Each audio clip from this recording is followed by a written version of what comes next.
Hey there, everybody. This is Amanda from Team Edgar. Just want to say hello and thank you all so much for joining us this Thursday afternoon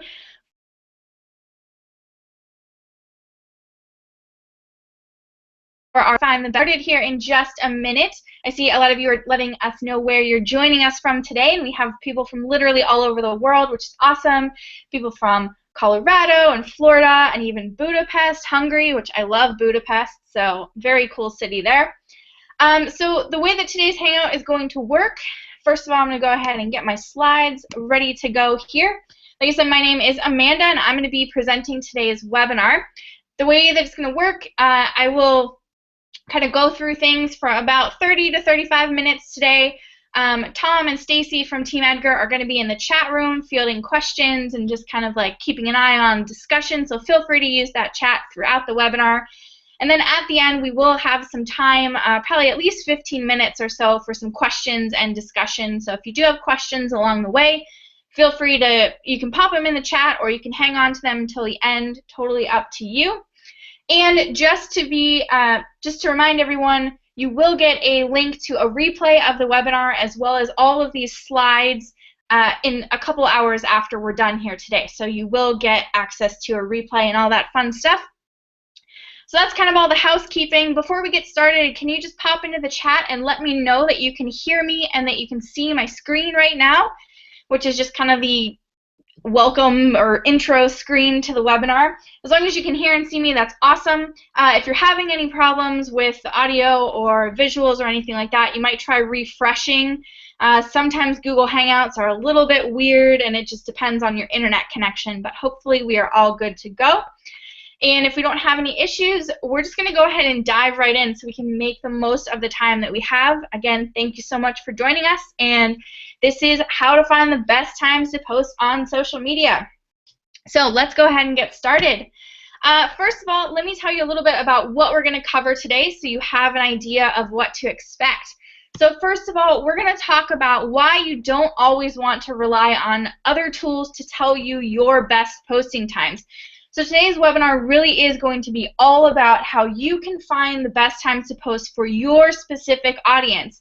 So there's going to be lots of tips, lots of suggestions and examples of how to find some different data in some different insights and analytics and that sort of thing.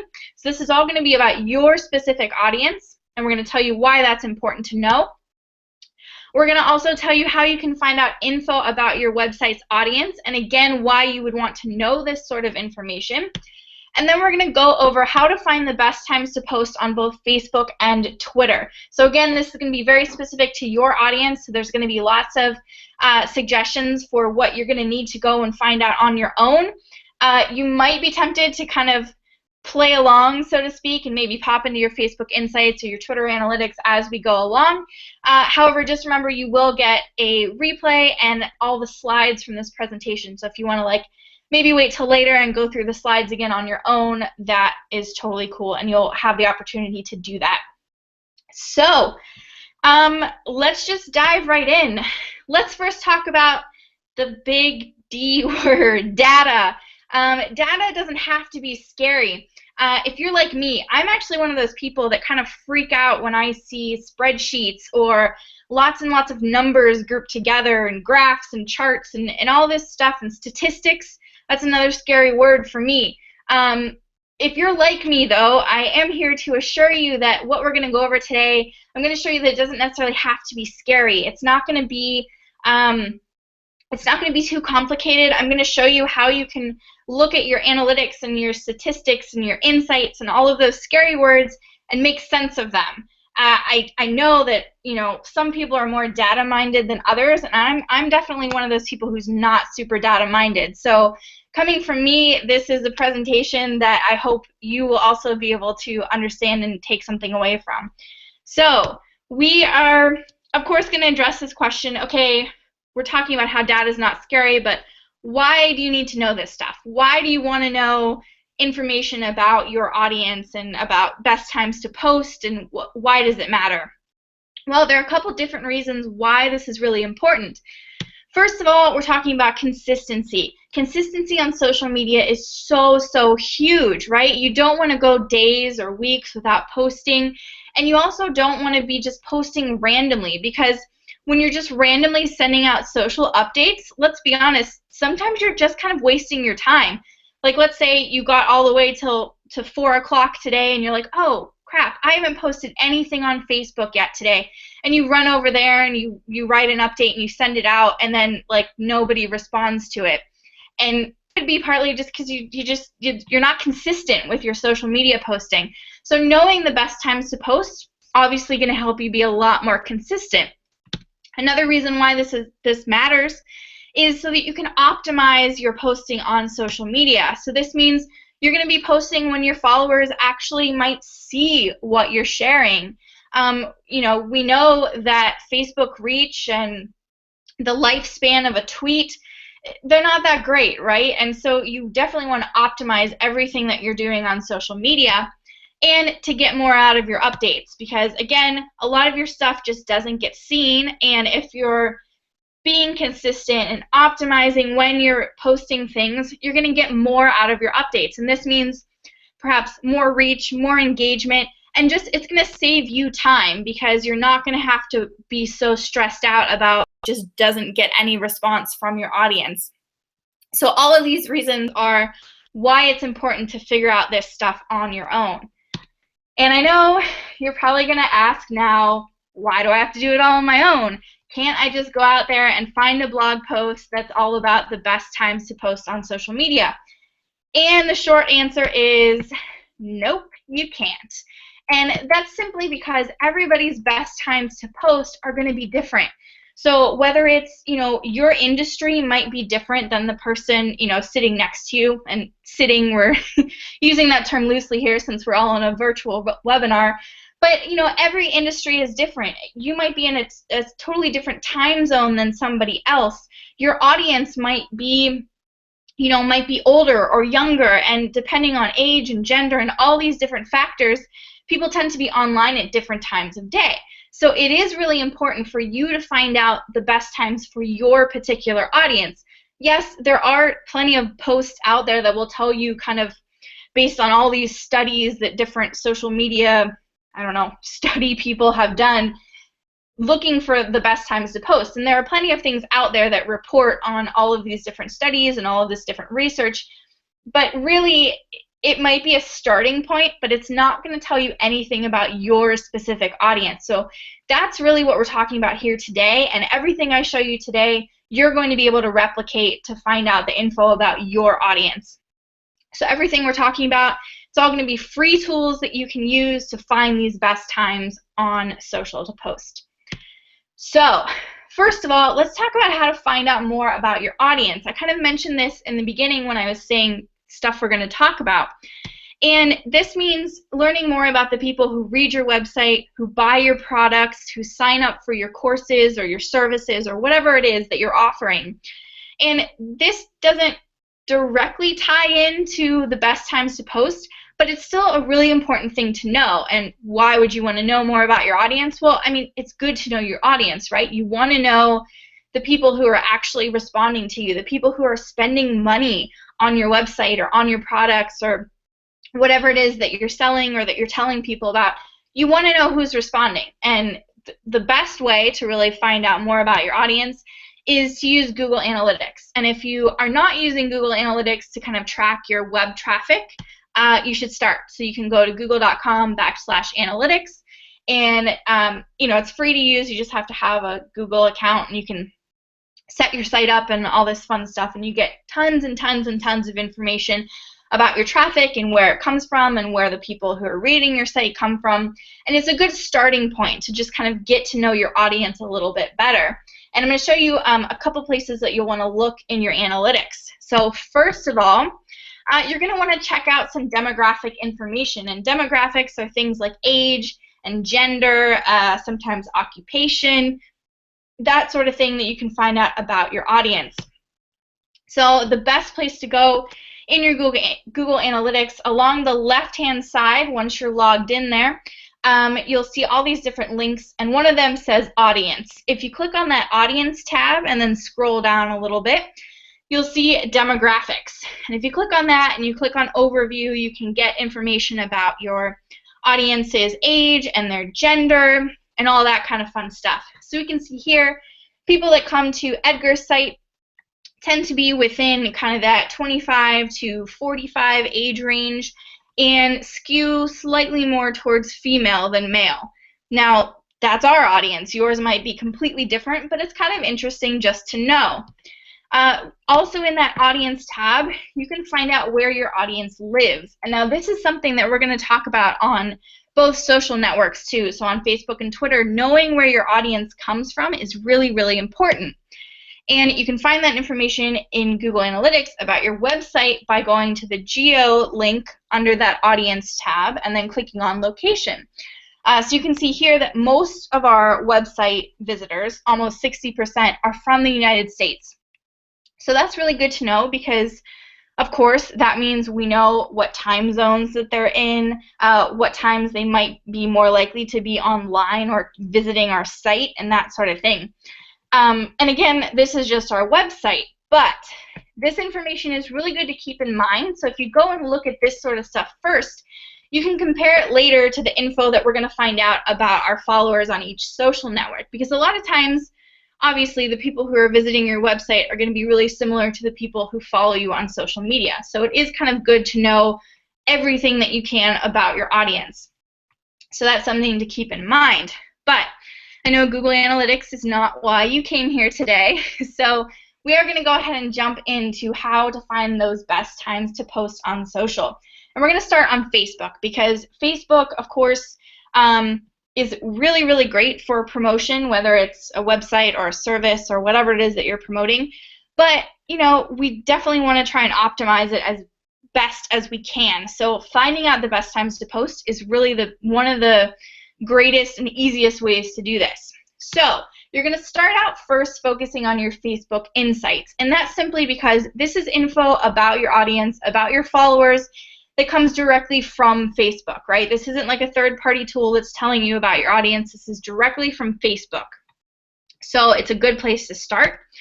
And you can actually learn a lot from these insights. Now, I'm not going to go over everything you can learn from your insights because not all of it is really relevant to finding out the best times to post, but you can find out all sorts of things like what types of posts do well on your Facebook page and lots of stuff that relates more to the content that you're posting, but we're going to focus right now on those followers and your audience. So let's go ahead and take a look, and all of the screenshots you're going to see are from our Facebook account for Edgar. So first of all, let's find out where your fans live. So just like I mentioned with Google Analytics, that knowing where people are from, knowing their locations is really useful.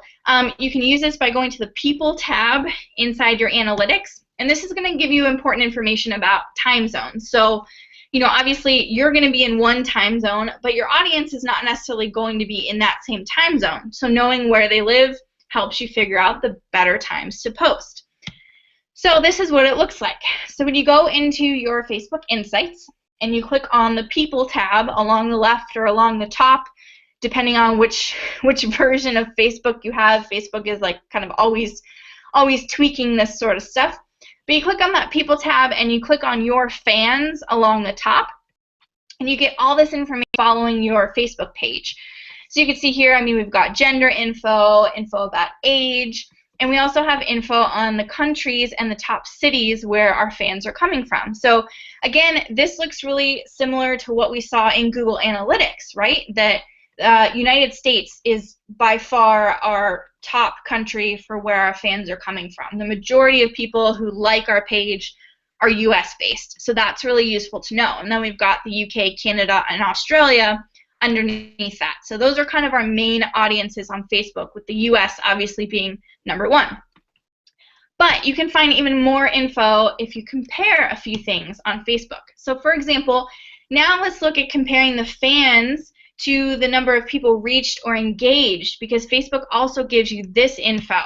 And this is interesting to look at because the results actually might be a little bit different in this case. And of course, you know, generally want to be publishing at the best times for the fans who actually engage with your content, right? I mean, engagement and reach is the goal on Facebook. So if you can find out when and where people are engaging the most, you can be more. Also click on people engaged. Now I like the people engaged tab better than the people reached, simply because the people engaged obviously shows you the people who are actively interacting with your page. So these are the people who are leaving comments, who are liking posts, who are sharing things with their friends.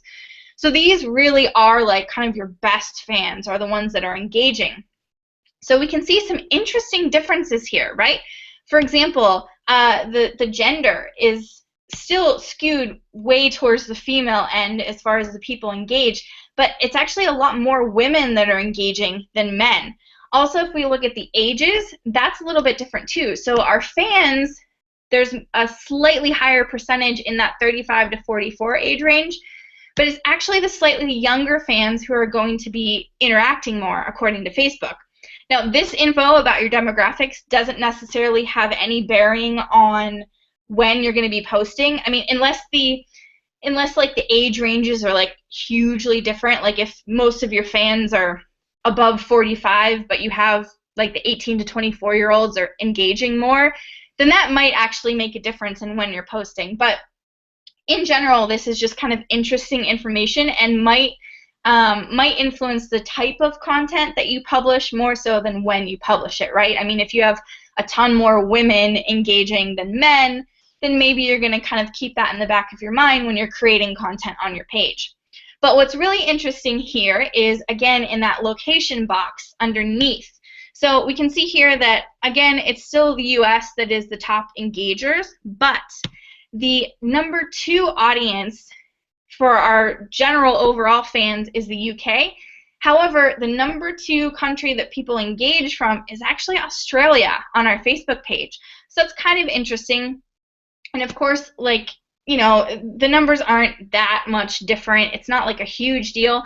But just knowing that some of our Aussie fans tend to engage more than some people from other countries might mean that when we go to start thinking about when we're going to schedule our social media posts, we might keep that in mind, that, oh, hey, we should maybe schedule some stuff for when Australians will actually be awake, right? Because if you're scheduling just for kind of like US or European audience, it doesn't necessarily always overlap with Australia or that part of the world. So interesting to compare those 2 tabs in your Facebook Insights. Another thing you can look at on Facebook, and this is actually really important one and where you might want to start, is to find out when your fans are online. So you can use the Posts tab in Facebook for this one. And you're going to want to pay attention to both the day of the week and the time of the day. So let's see what that looks like. Again, you could click on the Post tab, and then when your fans are online, pretty easy to find, very self-explanatory. But so across the top, we have the days of the week. And you can actually see that it looks like Wednesday and Thursday are the days when more of our fans are online. And it's not like a huge difference in number. I mean, it's not like thousands of people different, but it's different enough that, you know, maybe we're going to put more effort into what we're posting on those days of the week than, say, like the weekends. Or, let's see, it looks like Monday is like our lowest fan day. And similarly, you can look under that and see the graph that shows the times when people are most likely online. This one's really useful because, again, it accounts for, you know, different time zones and people from different countries coming to your site. Ours makes sense because we have mostly fans from the US, so, you know, in the middle of the night for North Americans, there's not really that many people on, which makes sense and would be expected. But our best posting times look like they would be probably between about 2 p.m. and, let's say, 6 or 7 p.m. based on the little kind of bump in the graph during those times of day. So that's kind of when the most people are online of our Facebook fans. Now, that doesn't mean all of them are going to interact with our content, of course, but that generally just kind of shows that might be the best time to try posting things.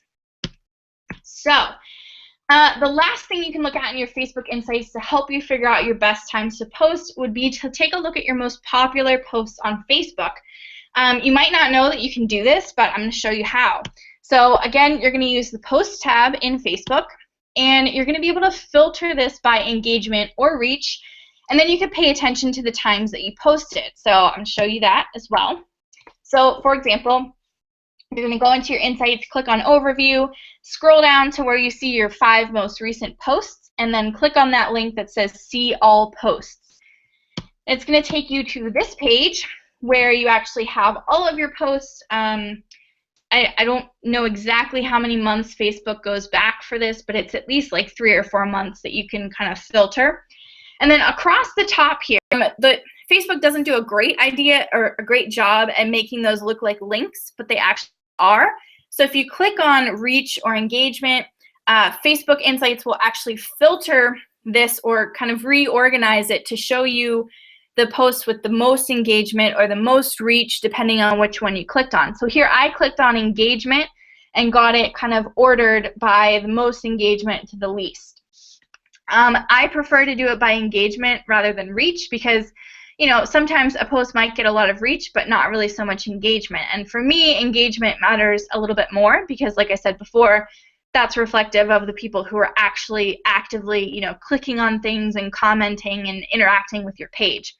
So this is filtered by engagement. And so then what you can do is kind of scroll down and look at the times where you were posting these things that got a lot of engagement.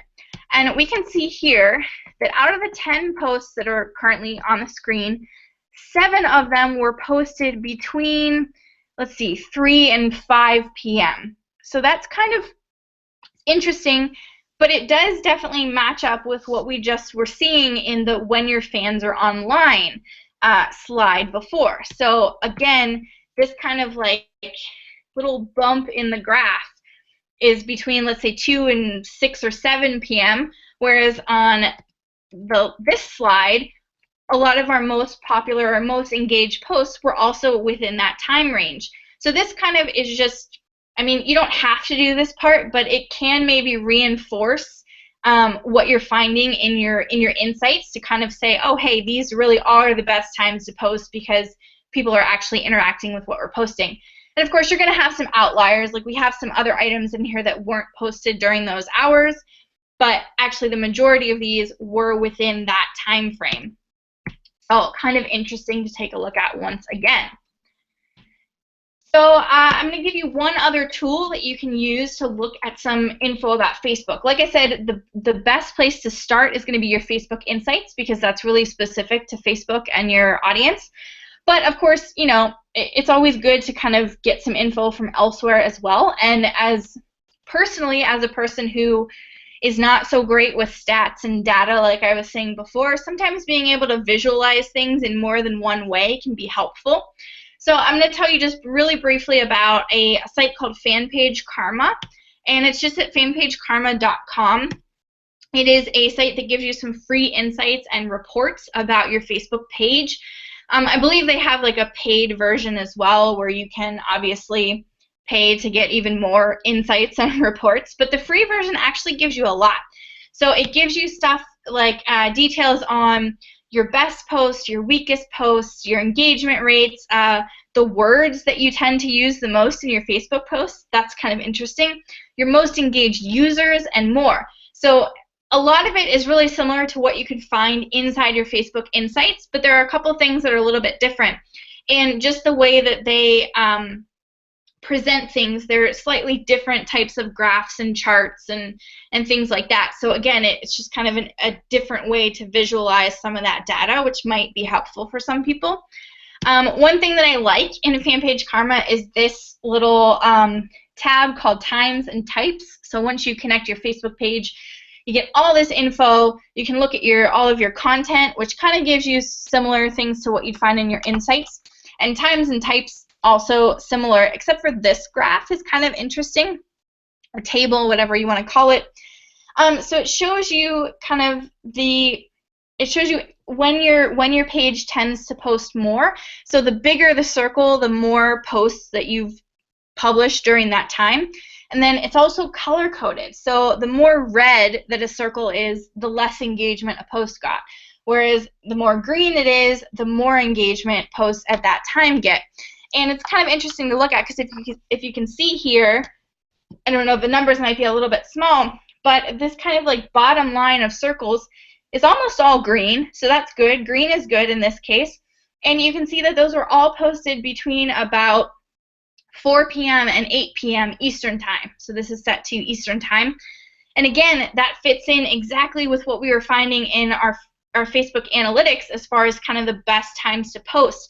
And this actually shows that not only, are those the best times to post because that's when the most people are online, but it's actually when people tend to be interacting with us as well. So again, just a different visual way to look at some of this data, but this is kind of cool. And Fanpage Karma has some really neat stuff you can learn about your audience. So if you haven't heard of it before, check it out. Again, it's free.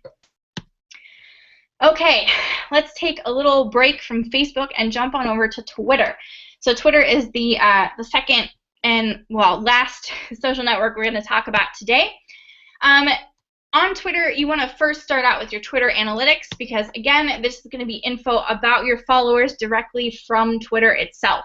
So you can get to your analytics by clicking on your little profile icon when you're logged into Twitter and scrolling down and clicking on Analytics. So you're going to want to start in your Demographics tab inside of your Audience Insights. So again, Demographics is going to show you things like age, gender, occupation, and again, location. So that's really what you want to look at. But Twitter gives you a lot more info than maybe you would probably need. So this is kind of what it looks like. So again, you're going to click on the Audiences tab and then Demographics. It also gives you info on like people's education levels and incomes and occupation. I'm not sure how I feel about Twitter knowing this about everybody, but it's there, or at least as much of it as they can find. And actually in your audience tab, you can find out tons of other info about your audience, such as like their consumer behavior and like types of interests that they have. So there's a lot of good info in there that might even help you with your content that you're posting on Twitter, but I'm just going to focus on the stuff that can help you figure out those best times to post. So again, you want to look at the country here in your Demographics tab, and again, on Twitter, it looks like our largest audience by far is from the US, with the UK, again, #2. So that kind of matches up with what we found in our Google Analytics and also even what we found about our fans in general in Facebook. So very similar between the two platforms so far.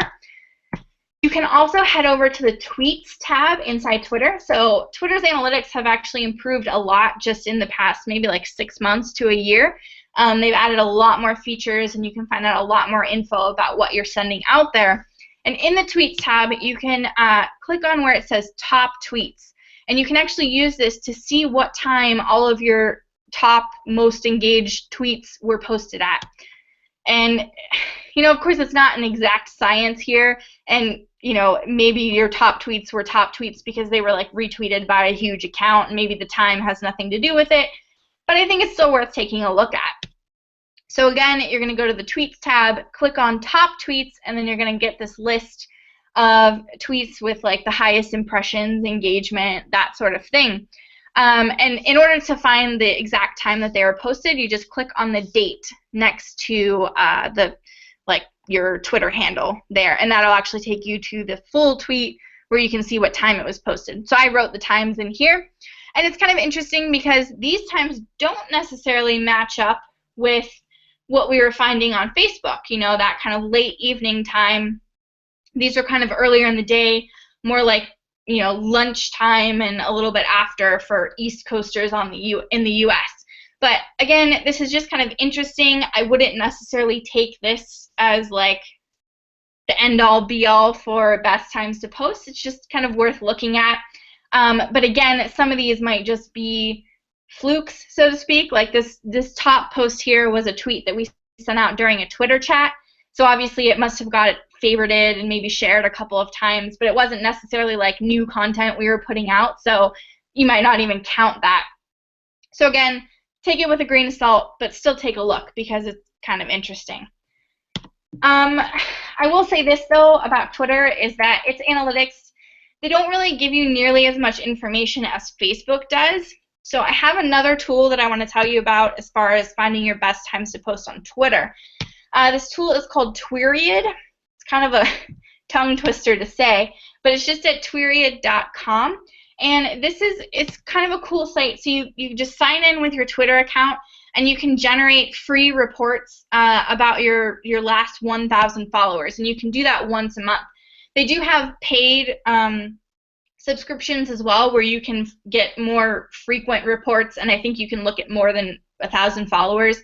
But I mean, as a rule, looking at info about your last 1,000 followers, so these would be like your most recent followers, it's still worth it. I would still say to do it, even if you don't want to pay for like more reports or more followers. But here you can find out information like when your followers are online, when your tweets tend to get the most exposure, and also when you get the most @replies, along with a bunch of other stuff. But this is all kind of info that you really don't necessarily get in your Twitter analytics, so it's just kind of cool to supplement it with some extra info. For example, some of the things you can find in Twiriad, you can look at when your followers are online, so you can look at general stats as well as hourly graphs. So here's like the hourly graph for our followers. And here, this again kind of lines up with what we found on Facebook and also what we would kind of expect based on where we know our audience is from. So here, it's kind of all after like 1 p.m. it starts kind of like growing, or kind of like, you know, at a higher rate than earlier in the day. It actually looks like it peaks at about 10 p.m. with the most, you know, the most people online at about 10 p.m., which is interesting, but again makes sense because that would be nighttime for East Coasters, but still kind of in the evening for West Coasters. But those fans who are in Australia or the UK or other parts of the world, they're still going to be, well, maybe not so much the UK, but Australia, they'll be awake at that time. So it's kind of interesting just to see when your fans are online.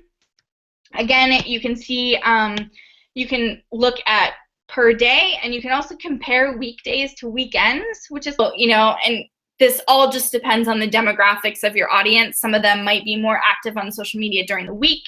You know, I feel like younger generations definitely tend to spend more time on social media when they're supposed to be doing work or at school.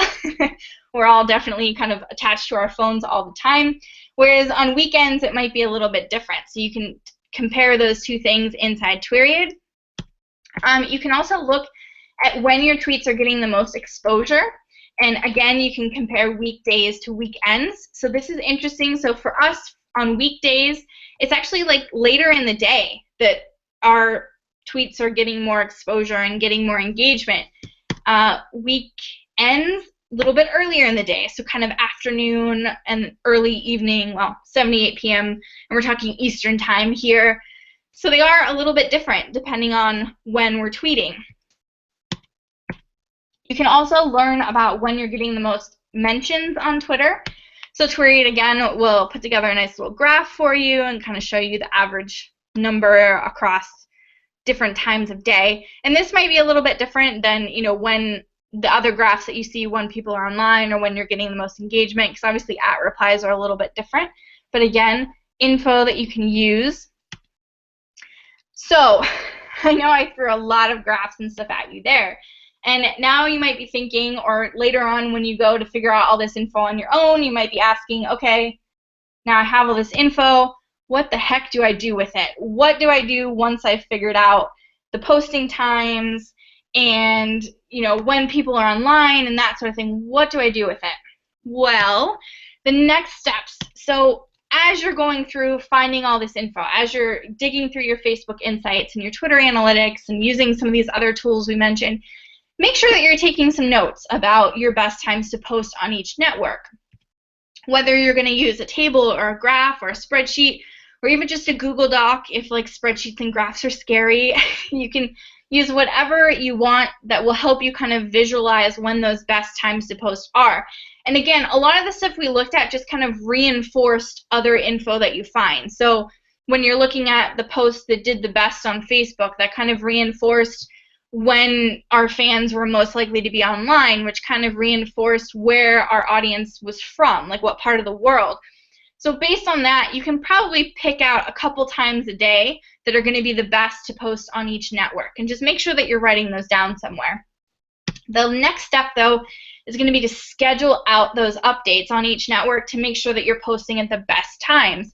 And you might be wondering, well, why would I schedule this stuff out? Well, there's a couple different reasons. And one reason, again, is consistency. So like we talked about at the beginning, you want to be consistent with when you're posting.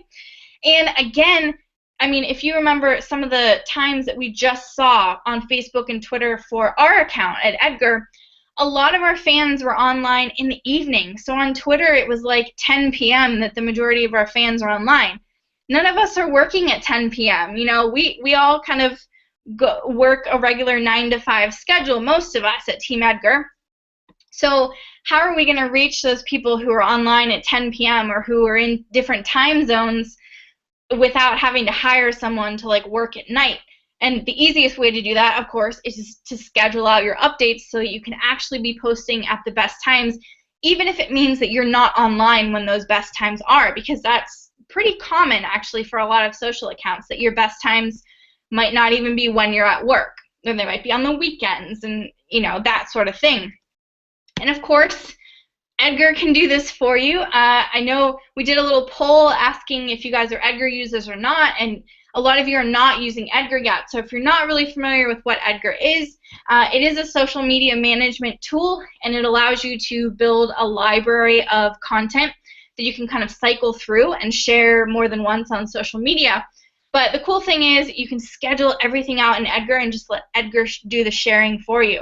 So you can be really specific. You can say, okay, you know, at 10:30 a.m. I'm going to share something to Twitter. And at 11:15 I'm going to share something to Facebook because that was a good time for me to share on Facebook. And you can be really specific, schedule everything out, and then you don't have to worry about remembering to log in to be consistent, or you don't have to worry about being online at 10 p.m. to post something to Facebook or Twitter, because that's when your analytics and your insights told you was the best time to post. So you can use those best posting times that you wrote down and just input them into a scheduling tool, whether it's Edgar or something else that you're using. That's definitely what you should do with it. If you haven't tried out Edgar and you're interested after hearing how you can actually use it to help you post at the best times, we do have a free trial that you can try for free, obviously. So 14 days, no credit card required, and you can check that out at meetedgar.com/free trial. And that's the only, head over there, check it out, play around with it, see if it maybe can help you be more consistent and optimize those posting times to make sure you're posting at the best times for your audience. So to kind of wrap up everything that we've talked about today, and then we will go ahead and get into some discussion. So first of all, you need to find the best times to post for your specific audience. So don't just rely on those blog posts that kind of have done studies of other social accounts. Dig into your insights, look at your analytics, try different tools, and find out what are actually the best times for your audience to be posting. So again, use your insights, your analytics, any other tools that are going to give you detailed info, and write down those best times. And then once you have all that info, schedule your posts out using a tool so that you can actually get the most mileage out of every single update that you put out there. So you don't feel like you're wasting your time on social media, because that's like the worst feeling ever. So I'm like out of breath now. But that is essentially our presentation today, but now we want to turn it over to you. So discussion time. What sort of tactics have you used to figure out the best times to post? Do you have suggestions for other tools that maybe we didn't talk about today? I mean, there are a ton out there, and a lot of them are really great. So if you have other suggestions, feel free to share. And of course, if you have any questions for us, I know you guys were asking questions kind of as we went along, but if you have more, please feel free to pop those in the chat. I'm just going to minimize the screen a little bit so I can go and see the chat myself. But yeah, feel free to send us more of your questions and talk amongst yourself and ask us whatever you want. All right, so some questions from earlier in the webinar. Jasmine was asking, how do you go about getting more followers on Twitter? That's a great question, Jasmine. We actually have done a webinar before about how to get more followers, which we'll probably do again, so keep an eye out for that. But in general, I'd say my biggest tip would be, again, to just be consistent. You can actually use a lot of the stuff that you found, that you heard today, in order to find out more about your current audience and just make sure you're posting at the best times. but also to focus on the content. So on Twitter right now, visuals are huge. So attaching images to your tweets and just making them as eye-catching as possible. Also, I would say getting involved in Twitter chats. There are tons of Twitter chats about just about any topic you can think of that you can join, and usually you just use a hashtag during the chat, and you can follow the hashtag and see what other people are saying, and sometimes that's a good way to just kind of get involved on Twitter, and just being active on Twitter is just really the best way to get more followers. Stephanie was asking, are there analytics in Edgar that I can view? We do have some analytics in Edgar that will tell you info about all the posts that Edgar has shared for you. But there's not really any analytics about your audience like there is on Facebook and Twitter. So as far as learning about your fans and your followers and figuring out the best times to post, Edgar doesn't help too much with that. But there are some analytics just about the content that you're putting out there. A lot of people were asking about Instagram and Edgar and whether we're going to be adding that, and the answer is unfortunately no, not at this time, and that's simply because Instagram actually has a closed API, and an API is essentially what a developer uses in order to connect a third-party tool to a social media network. So for example, Instagram's API is closed, meaning that a third-party app like Edgar cannot legally post pictures to Instagram on someone's behalf. So there are some tools out there. There are some workarounds. Things like Latergram, and even I think Hootsuite added this recently, where you can upload your photos online and write your captions and stuff, but it doesn't actually post to Instagram for you. It sends you like a push notification, and you still have to go onto your phone and post the picture on Instagram. So since it's not really true automation, it's not something that we're looking to add to Edgar. Although if Instagram were to open up its API and let you automate things a little bit easier, then it might be something we would consider in the future. Some people asking about Edgar, which is awesome, and what differentiates from some other tools out there like Hootsuite. So the main difference with Edgar is that Edgar is an online library. It's not just a place for you to type in an update and send it out or schedule it on social media. It's actually a place where you build a library of content, and the content stays in your library even after it's shared. So the library is organized by category, and what Edgar does is he cycles through your categories. So he starts at the top, goes to the end, and then when he gets to the end of the category, starts back at the beginning again. So you can build up your library. You can put hundreds of posts into your library, set up a schedule, and just let Edgar go, and you don't have to worry about your feeds running out if you forget to add new stuff or you forget to post or that sort of thing. Any other questions? I know that Tom and Stacy are answering some things in the chat as we go as well.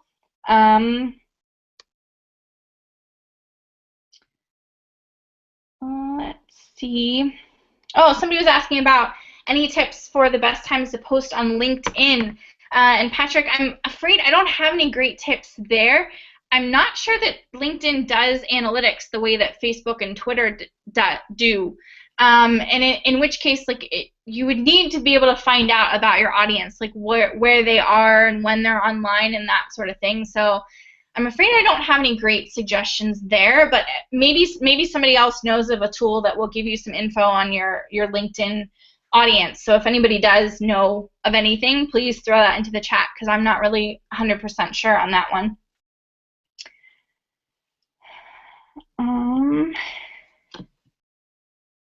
Let's see. Rose just asked, how many times should you post on Facebook and Twitter?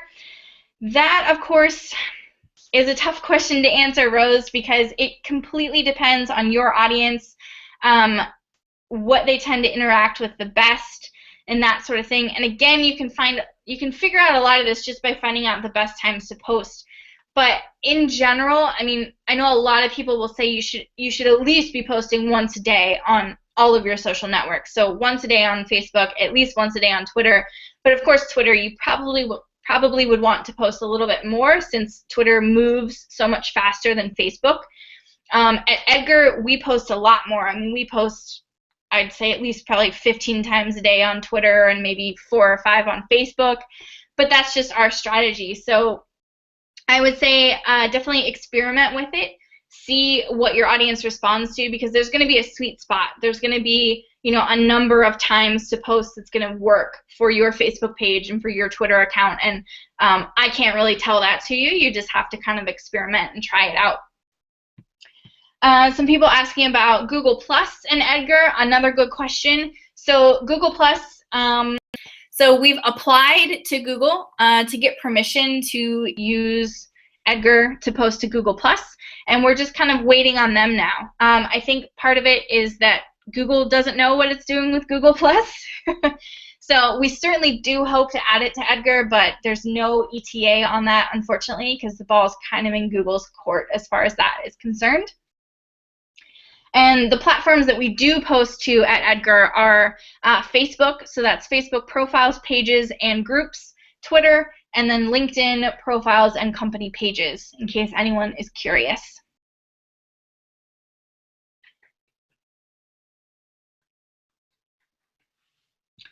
Any other questions?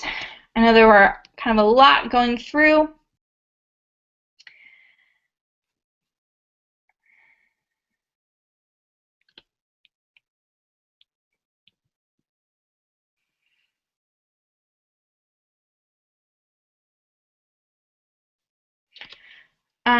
So Cindy just asked a question kind of clarifying about Twitter. I mentioned that, you know, here at Edgar, we sometimes post 15 times a day to Twitter, and she's asking, are you publishing the same thing or different posts? Yeah, it is different posts. So posting the same exact thing multiple times a day is not good practice. And actually, Twitter can mark you as spam if you post the same exact thing too often. But as far as how often you post, if you're mixing up your content and sharing different types of things, you can definitely get away with posting that much. So yeah, at Edgar, we set our schedule up. So again, Edgar is all based on category. So we have, I don't know, at least probably 24 different categories. So each time we post, it's almost always coming from a different category. So it's different content every time. Again, some other people asking about Instagram. Like we already said, Edgar does not connect with Instagram, and it's not in our plans simply because Instagram doesn't allow tools like Edgar to automate posting to Instagram. So it's you still have to get a reminder. It's not going to automatically post for you because Instagram doesn't allow that. Somebody asking about Edgar versus Buffer. So just like we said with Hootsuite, main difference with Edgar is that it's an online library of content. So you build up this huge library, and Edgar fills up your queue, cycles through it, and it just ensures that your social networks are never empty. So with Buffer and Hootsuite, you know, you load things in, and after they're shared, they kind of disappear. Whereas with Edgar, they stay in your library, so you can use them again, or you can keep adding to your library, and Edgar's going to keep those social network queues filled up. Jocelyn, so would Edgar make a social media manager's job obsolete? Not at all, because Edgar can't write content for you. It's a great tool for helping you schedule out your updates and making sure that you're posting at the best times possible. But it's not a content creation tool. So you still have to write those updates. You still need to, you know, make sure all the links are working and that you've got photos attached and all of that fun stuff. So it's definitely a tool to help social media managers and other people who do a lot of social media, but certainly not a tool to replace them, because Edgar is very smart, but he's not quite that smart. So I think we have a couple more minutes if anybody else has any questions, either about anything we talked about today in the webinar or about Edgar in general. I think we've tried to get through most of your questions. If we happen to miss any, I do apologize. But we've had quite a few coming through.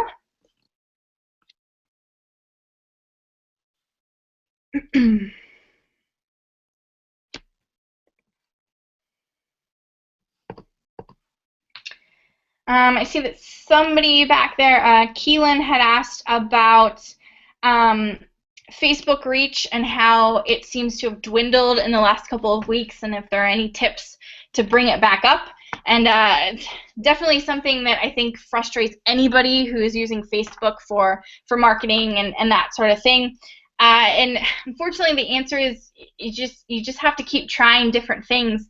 With Facebook's algorithm, it's constantly changing, and so what works one week might not work a month from now.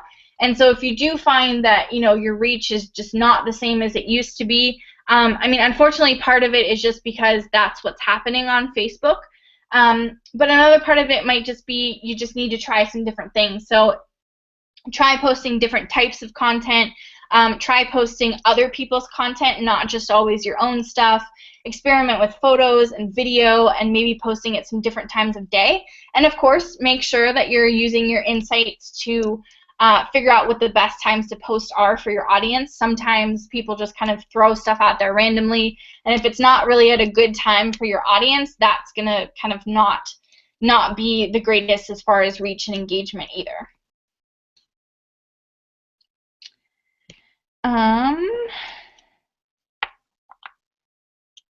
The majority of questions, so unless anybody has anything else, I think we'll go ahead and wrap up here. Again, if you are interested in trying out Edgar, I mean, since we had so many questions about Edgar, that might be something you guys want to check out. Again, meetedgar.com/free trial is where you can go to check out that 2-week free trial of Edgar in case you know, you have questions about it. Sometimes the best way to kind of get a feel for a new tool is just to go and play around with it. So just like those other tools that we mentioned today, like Fanpage Karma and Twiriad and things, you might just want to go play around and see what you can find or see if it's going to work for you. So check out Edgar, and we will be sending out an email with a link to a replay of today's webinar as well as all of these slides. So if you want to go back through and look at all of the things that we suggested you do in your insights and analytics and that sort of thing, you should have those later on tonight. So thank you guys so much for joining us and for spending part of your Thursday afternoon with us. You can always reach us. If you have questions about Edgar, feel free to send us an email, support@meetedgar.com. Our customer service team is fantastic, and we'll be happy to answer any kind of questions you have about Edgar, or what Edgar is, or how it's different, or how it works, and that sort of thing. So again, thanks so much, and we hope to hear from you and see you inside Edgar. And keep an eye on your email as well, because we'll let you know about upcoming webinars from Team Edgar. We do at least one a month on a social media topic.